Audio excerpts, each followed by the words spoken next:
Hello, it's Kristie Marcotte. In today's video, I want to talk about using layers on a card versus not using layers. I'll be using the boarding pass collection from PhotoPlay. I'm going to do a quick flip through of the paper pad to show the variety of designs. The first sheet is all cut aparts and it seems more appropriate for scrapbooking. Next are some fun hot air balloons and a coordinating red houndstooth design that really would go well together on a card. There's a dark blue tone-on-tone paper with compasses and a nice striped design. I'm not sure if I would use the highway sign paper, but I love the luggage design. There is a green street map paper in tone-on-tone colors and a design of baggage tags. The other side has more stripes and a pretty plaid design. Next are some colorful polka dots and a wider plaid design. The other side is a sheet of location icons. There is a larger image and sentiment cut aparts, and then the other side has a nice tone-on-tone design with travel words. This paper pad has 24 sheets and 3 of each design. The sketch I'll be using is number 20 from Reverse Confetti. I'll start by choosing a tone-on-tone design for the background, and I will be making 2 cards, one using layers and the other without layers. Since I love the fun luggage paper, I will be featuring it with the large rectangle element of the sketch. The green tone-on-tone paper for the background won't compete with the busy luggage design. That's why I prefer 6x6 paper pads with a nice mix of tone-on-tone versus busy designs.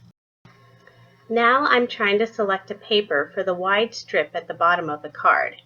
It needs to be a design that will complement the luggage paper. I like the stripes since it has all the same colors, but the houndstooth brings out the reds in the luggage paper. I'll also need a paper for the small banner.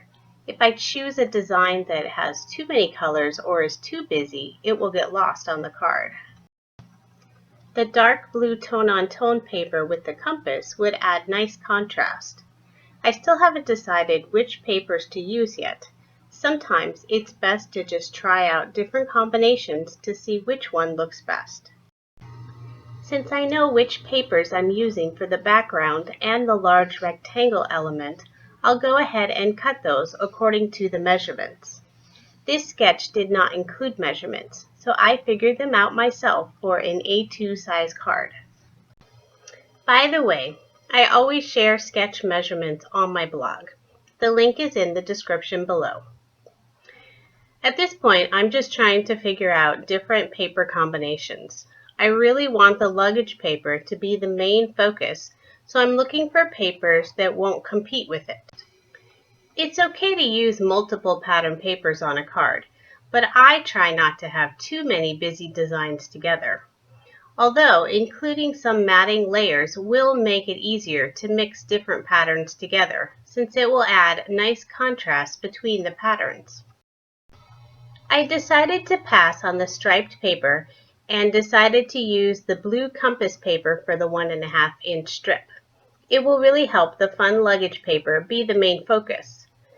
I'm using the red houndstooth paper for the small banner next to the sentiment circle. If I was putting an image in the circle element, I would probably use the banner for my sentiment. Card sketches are really just a starting point. You can always change them to what works best for your card. Although for this set of cards, I will be following the sketch exactly.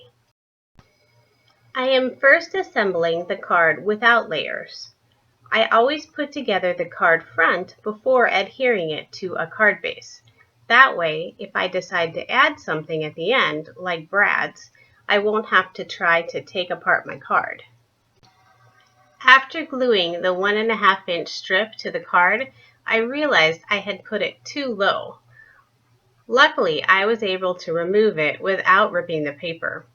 The double stick tape I use is pretty sticky, so sometimes trying to remove a piece is impossible.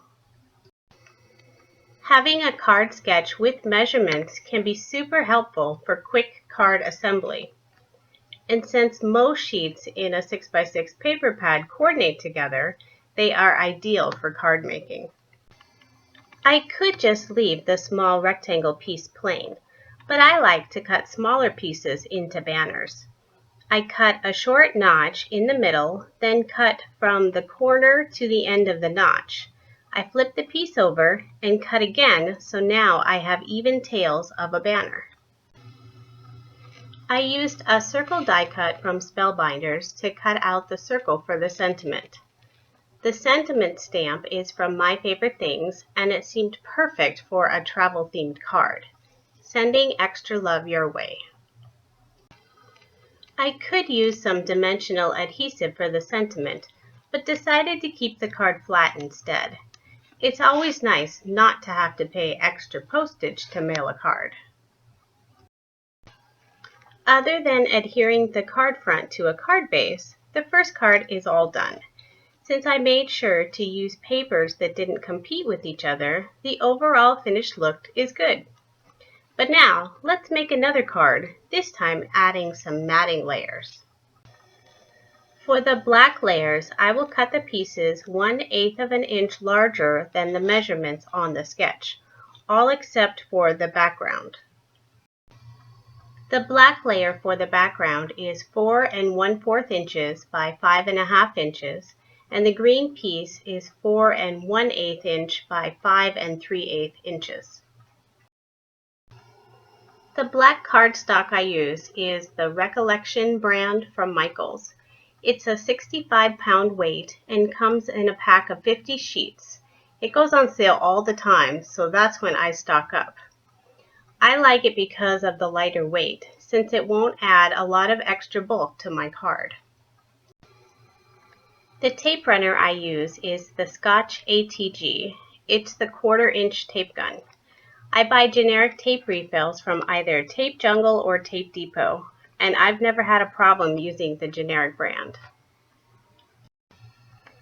People have asked me how I always line up the matting so straight. I really just eyeball it, and it's not always perfect. But I find it helps if I line it up against two sides, then I can always do a quick trim if one edge is too wide. Another tip would be to make sure your paper trimmer is actually cutting straight. I've had trimmers before that didn't, and it was so frustrating. I use the 6-inch by 12-inch tonic guillotine trimmer. It never needs blade replacements and also has an attachment for cutting 12 by 12 paper. I'm cutting out the banner the same way as before. I will even add 1/8 of an inch mat to the banner. When I cut out the layer, I just leave a little extra length so I have room to trim the banner tails. One side of the matting was a bit thicker than the other side, so I just used a pair of scissors to even it out. I won't be using any dimensional adhesive on the second card either. I try to think about the card destination before adding a lot of extra dimension. If I know I'll be hand delivering it, I can add all kinds of extra bulk.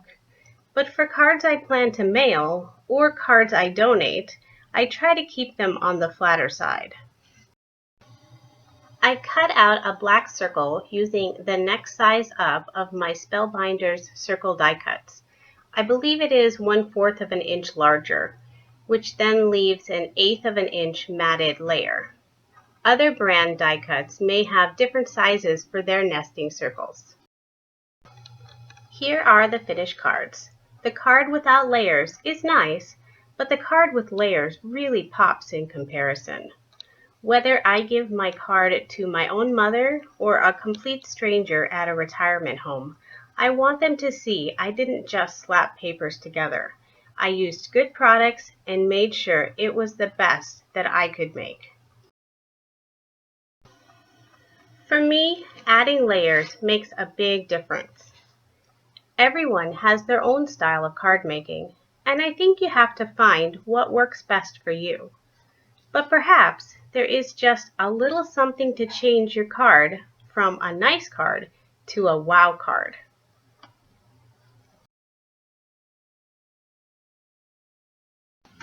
If you enjoyed my video, please subscribe to my YouTube channel. Thank you so much for watching and have a wonderful day.